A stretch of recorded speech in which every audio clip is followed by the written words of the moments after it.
Entonces, si nosotros decidimos que a nuestros hijos le vamos a aplicar nada más una vacuna y cierta vacuna no, porque le causa gripita, le causa fiebre, es aventar la moneda al aire, es echar suerte. ¿Por qué? Porque no sabemos qué enfermedades van a venir al futuro. Pues mi nombre es Jarom López, soy licenciado en enfermería. Actualmente soy docente aquí en la Escuela de Enfermería de la Cruz Roja de Monclova y también trabajo en la unidad de medicina familiar número 9 en el departamento de epidemiología. Y pues con gusto les respondo las preguntas, chicas. Gracias. Bueno, ¿considera que las vacunas son importantes? Claro. Siempre he considerado que son bien importantes y muy relevantes, especialmente a una edad muy temprana. Recordemos que nuestros bebecitos, nuestros bebés y los adultos mayores son los grupos más vulnerables. Sí. Y desafortunadamente gran parte de la inmunidad que presentan y que dan las madres al momento de dar pecho no es suficiente. No es suficiente para las patologías y las enfermedades que hay actualmente. Especialmente hablamos de enfermedades virales, enfermedades bacterianas, que son demasiado peligrosas ya para una población infantil, que con la inmunidad de la madre no es suficiente. Entonces, claro que sí son relevantes, especialmente a una edad muy temprana como es la niñez. ¿Sabe qué enfermedades previenen las vacunas? Claro. Especialmente en una edad temprana empezamos con la vacuna BCG, que protege contra tuberculosis miliar y meningia principalmente. Después tenemos algunas vacunas que protegen contra difteria, tosferina, tétanos, hepatitis, influenza, poliomielitis, que es la DPT y la hexavalente. Después tenemos enfermedades que previenen diarreas, como lo que es la vacuna contra rotavirus, enfermedades que previenen contra el sarampión, rubiola y parotiditis, como la SRP, la SR, y vacunas que previenen contra influencias virales y algunas otras vacunas que previenen contra virus de papiloma humano, COVID actualmente, etcétera, entre otras enfermedades. Sí, pero principalmente son esos, ¿sí? ¿Cree que las vacunas pueden causar efectos secundarios y cuáles son? Efectos secundarios, sí, como cualquier cosa. Fíjense, como cualquier inclusive medicamento, si nosotros tomamos medicamento, vamos a tener un riesgo y vamos a tener contraindicaciones y complicaciones por consumir cualquier medicamento. En el caso de las vacunas, la situación ahí cambia un poquito porque son preparaciones biológicas. Al ser una preparación biológica, muchas de esas vacunas son vivas. Entonces llega ahí un problema y cualquier cosa que entre a nuestro cuerpo lo va a tratar de combatir y por tanto lo va a tratar de desechar. Y gran parte de esas complicaciones viene al que nuestro cuerpo trate de rechazar esa vacunación.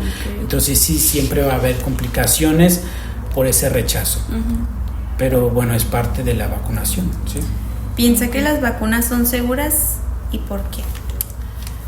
Híjole, ¿las vacunas son seguras? Sí, pero ahí ya estamos hablando de forma muy general y hay varios matices que hay que resaltar ahí.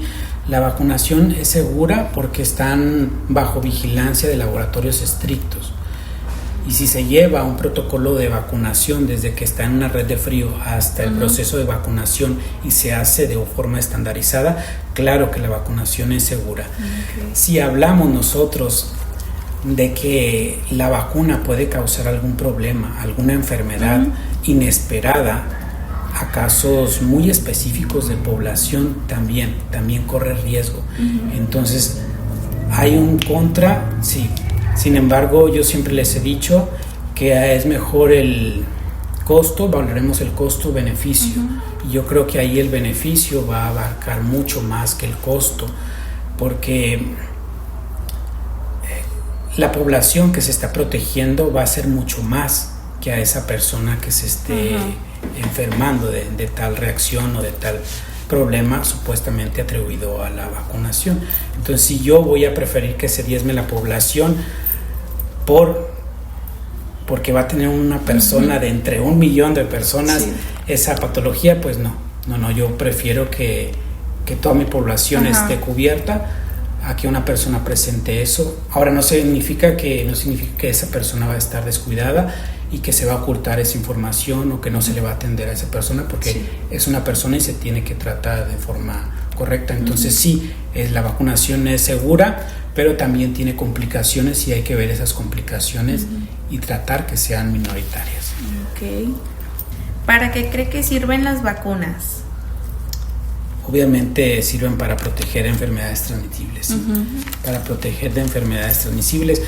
Muchas de esas enfermedades son por agentes, especialmente virus o bacterias que convivimos diariamente con ellos. Muchas veces están a nuestro alrededor, en el caso, por ejemplo, del tétanos, que está en la tierra, en muchos medios físicos que nosotros manipulamos. Entonces, son enfermedades que no podemos evitar. Definitivamente no podemos evitarlo. Tenemos el caso, por ejemplo, tuberculosis, tosferina, que hay casos cada vez más frecuente. Y que no podemos evitar simplemente porque vivimos en comunidades y tenemos contacto. Entonces, sí, es relevante por eso. ¿Sí? ¿Considera que el personal de salud brinda información suficiente antes de la vacuna? Antes de la vacuna.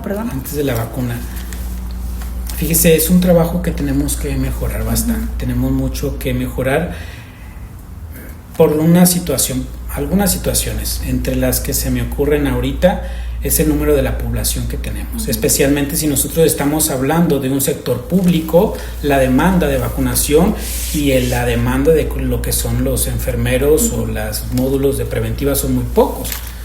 Entonces, si yo voy a tardarme 20, 30 minutos en explicar a una persona lo que es la importancia de la vacunación, por qué se vacuna, para qué se vacuna, qué previene, qué contraindicaciones puede tener, a veces me tardaría mucho más y no terminaría y ya tendría una fila enorme de personas allá afuera. En ese sentido sí nos falta bastante información, pero es un problema de logística y de salud pública. Ahora, no es excusa. Cada vez esa barrera se está minorizando cada vez más gracias al uso de tecnologías. Se han implementado algunos QR, códigos de barra, que se acceden a ellos y ya se te da la información. Sí. Entonces, bueno, pero eso no nos quita la responsabilidad de nosotros como enfermero hacer una plática de uno por uno, de cara a tu cara, de explicando bien por qué es importante la vacunación, pero es algo que se está trabajando y esperemos que siga mejorando ese aspecto. ¿Qué diferencia hay entre una vacuna atenuada a una inactivada? Bueno, como se les había mencionado en la clase y en otras ocasiones, chicas, una vacuna atenuada es una vacuna o es un virus, una bacteria débil, ¿sí? Está débil. Sin embargo, tiene una capacidad muy importante que es la capacidad de replicación. Esa capacidad de replicación hace que esa vacuna perdure por mucho más años que una vacuna que simplemente está inactivada. Una vacuna inactivada es una vacuna que está estática, no tiene esa capacidad de replicación a grande cantidad, entonces su replicación se ve bastante disminuido y esa es la diferencia principalmente que yo puedo encontrar, la capacidad de replicación y la duración en cuanto a estar dentro de nuestro sistema, ¿sí? ¿Qué es la inmunidad colectiva? Bueno, la inmunidad colectiva yo la conozco como inmunidad de rebaño. Yo creo que es lo mismo, el mismo concepto, sin embargo yo lo conozco así. Igual si estoy equivocado lo puedo investigar.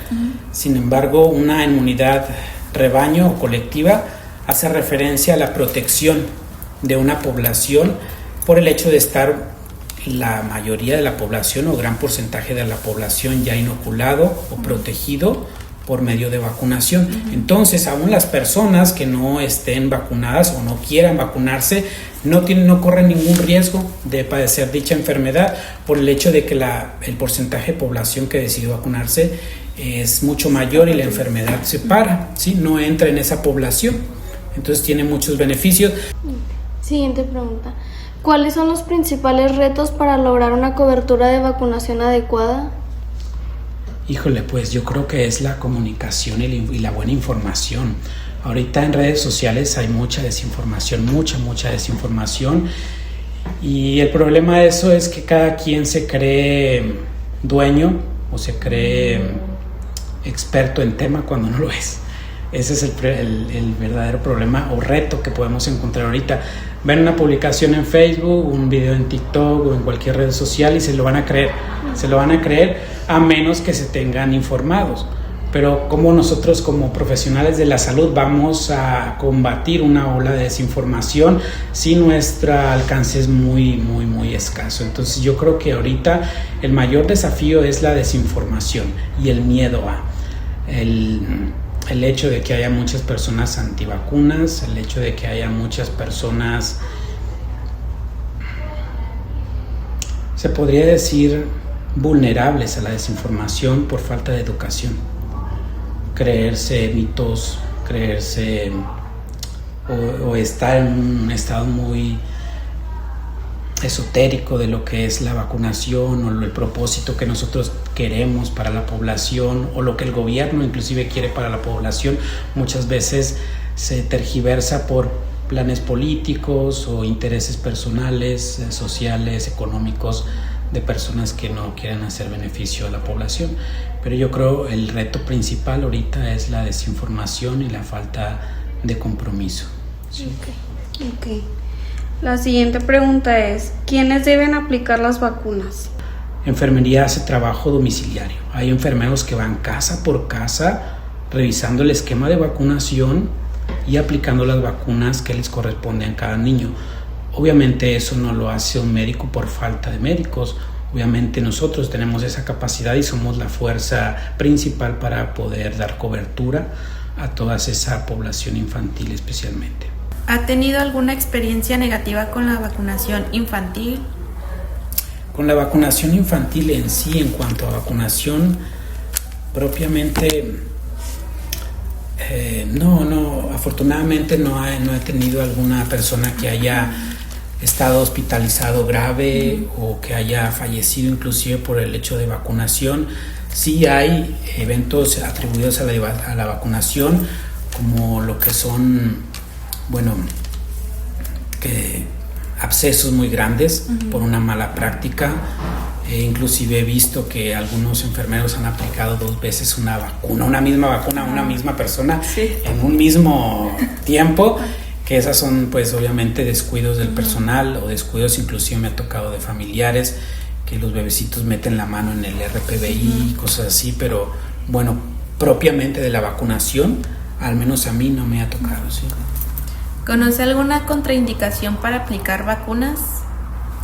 Sí, miren, y quiero hacer aquí un paréntesis y decirles a ustedes y a todos que la Asociación de Pediatría aprueba que inclusive la vacunación se puede aplicar con fiebre leve, con diarrea, con moquito, que no hay ningún problema y no tengan miedo en llevar a sus hijos a aplicarse la vacunación, aun cuando presenten este tipo de padecimientos. Las contraindicaciones tienen que ser contraindicaciones muy específicas si son alérgicos a cierto componente de la vacuna o que tengan inmunodeficiencia, ¿sí? O que tengan sus defensas, por así decir, bajas. O que les tengan una reacción anafiláctica. Si tienen una reacción anafiláctica por medio de una vacunación, se suspende la vacunación, pero más no. Si al bebé le dio moquito, le dio fiebre por la vacunación y ya no lo quiero volver a vacunar, pues no, estoy mal yo. Eso es completamente normal y la Asociación de Pediatría avala que puede vacunarse. ¿Sí?